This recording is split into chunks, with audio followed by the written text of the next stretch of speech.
Coming up on 5 Minute News. Joe Biden signs historic $1 trillion infrastructure deal. Steve Bannon arrives at court for defying January 6 subpoena. And Presidents Macron and Putin discuss de-escalating Belarus border crisis. It's Tuesday, November 16. I'm Anthony Davis. President Joe Biden signed his hard-fought $1 trillion infrastructure deal into law on Monday before a bipartisan celebratory crowd on the White House lawn, declaring that the new infusion of cash for roads, bridges, ports, and more is going to make life change for the better for the American people. But prospects are tougher for further bipartisanship ahead of the 2022 midterm elections, as Biden pivots back to more difficult negotiations over his broader $1.85 trillion social spending package. The president hopes to use the infrastructure law to build back his popularity, which has taken a hit amid rising inflation and the inability to fully shake the public health and economic risks from COVID-19. My message to the American people is this: America is moving again, and your life is going to change for the better, he said. With the bipartisan deal, the president had to choose between his promise of fostering national unity and a commitment to transformative change.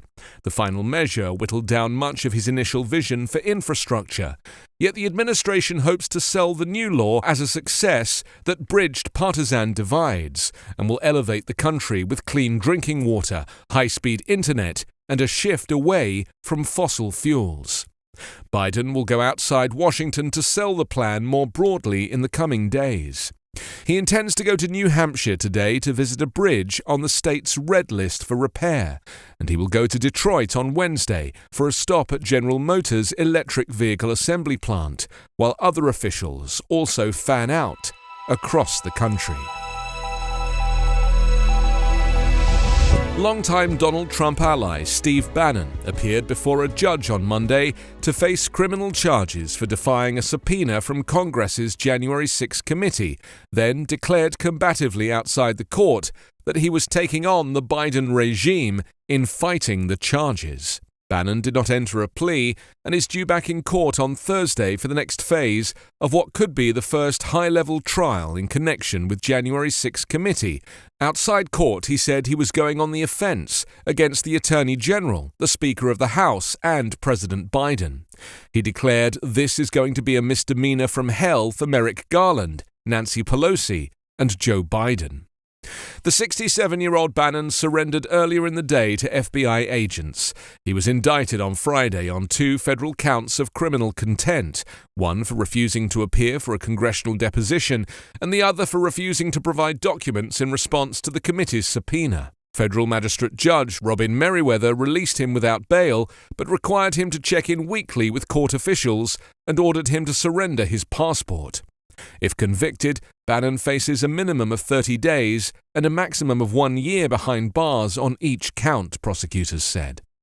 Outside the courthouse, a large inflatable rat, made to look like Republican former President Donald Trump, was on the sidewalk as a crowd waited for Bannon to leave.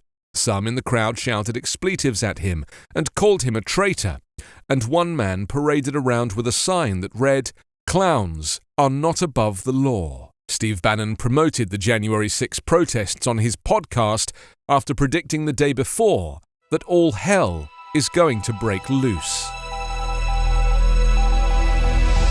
French President Emmanuel Macron and Russian leader Vladimir Putin talked on the phone on Monday about the need for de-escalating the tensions around the growing migrant pressure on the European Union's borders with Belarus, Macron's office said.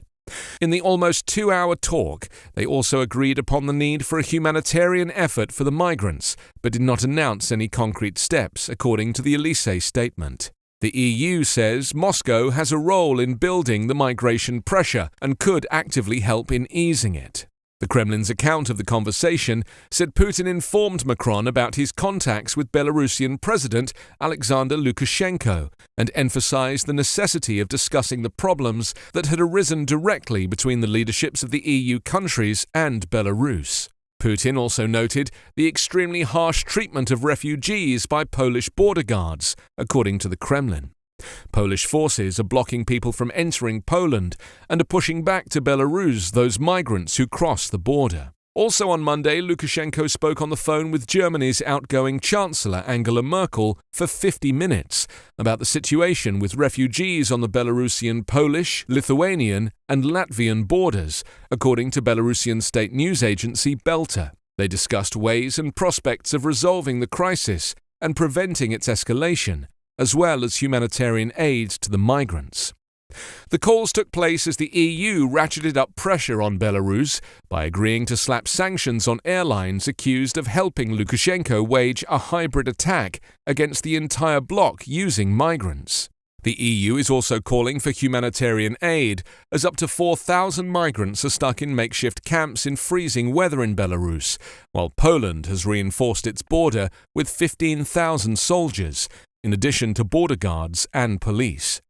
The EU has expressed solidarity with Poland's guarding the bloc's external border. At least 11 migrants have died in recent weeks.